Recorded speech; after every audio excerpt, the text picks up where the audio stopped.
Hey everyone, I get a lot of questions about the cambered squat bar that you see right here, and I've been meaning to make a video like this for quite a while, just kind of covering what the bar is used for and then going into details about how I use it to make it my best squat bar, and I finally getting around to that.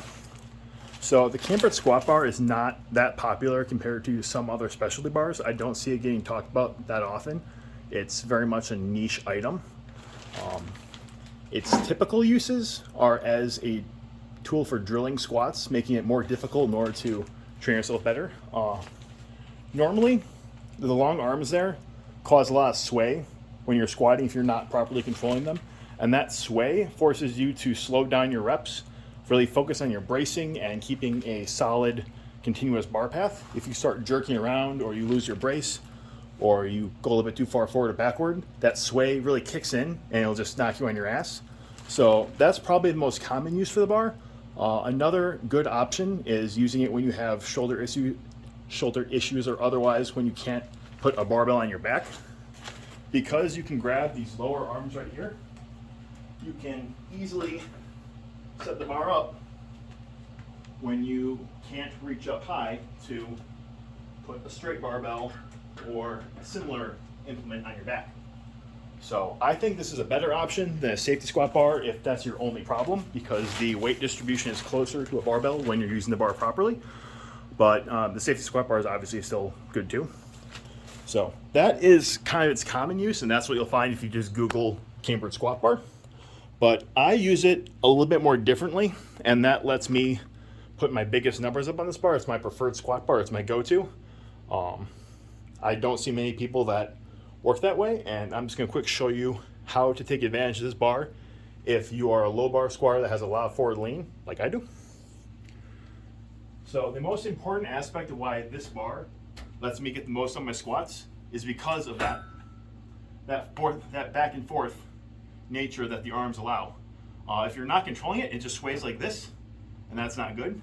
But if you hold on to the arms and you are really focused on purposefully moving it backward and forward, you can actually take advantage of that and turn it from a negative into a positive. So the first thing I'm going to show you is that when you unrack this bar, if you push it forward a little bit, that lets you get the bar really low on your back and keep it really low on your back. You really can't get a standard barbell quite this low unless you have really good shoulder flexibility. Even then, you're not in a great position. But with the forward push, it kind of pulls the bar into your back and you're nice and low. So that's the first benefit, is the lower you can get, the better you can low bar squat. Now the second part is you're actually going to pull it in when you're coming back up from your squat. So I'm just going to show you that. So at the top, bar out, go down, coming up, bar back, and back forward. Now the benefit of that is as you're coming up, if you're pulling the bar back, you're shifting your weight just a little bit farther back, and that's going to improve your leverages. It's going to effectively get the bar even lower down in terms of where the weight is. And when you're a low bar squatter, when you're leaning forward, the farther down your torso that bar is, the less of lever arm you're creating, and the better leverage you're getting on the bar. So you can't do that with a barbell or really any other type of squat bar. So putting it all together one more time. All right, forward, down, pull back, and up. Now, this is kind of light, so I'm not leaning as far forward as I would with a heavier squat, but when you're really leaning far forward, having that weight shifted back and effectively lower down your torso makes a really big difference. That's just physics. Now, a second part about that pulling back that really benefits you is when you're pulling back on the bar, you're engaging your entire back because your arms are essentially pulling. It's like you're doing a row or something. So back's engaged, your lats, your everything else on your back. Because you're pulling back, you're really engaging everything, and that keeps your torso really solid. And having a solid torso is really important with all squats, but particularly when you are leaning forward because you're a low bar squatter. If you start losing torso position because your torso is wobbly, then you're just going to get sucked right down. You're going to lose even more leverage, and it's over. You're not recovering from that.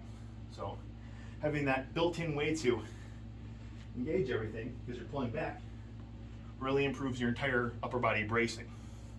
So between the lower back position, the fact you can shift the weight back in order to create better leverage, and the built-in back engagement from pulling on the arms, you get a bar that is superior for low bar squatting if you're built like me with long femurs and use a lot of forward lean.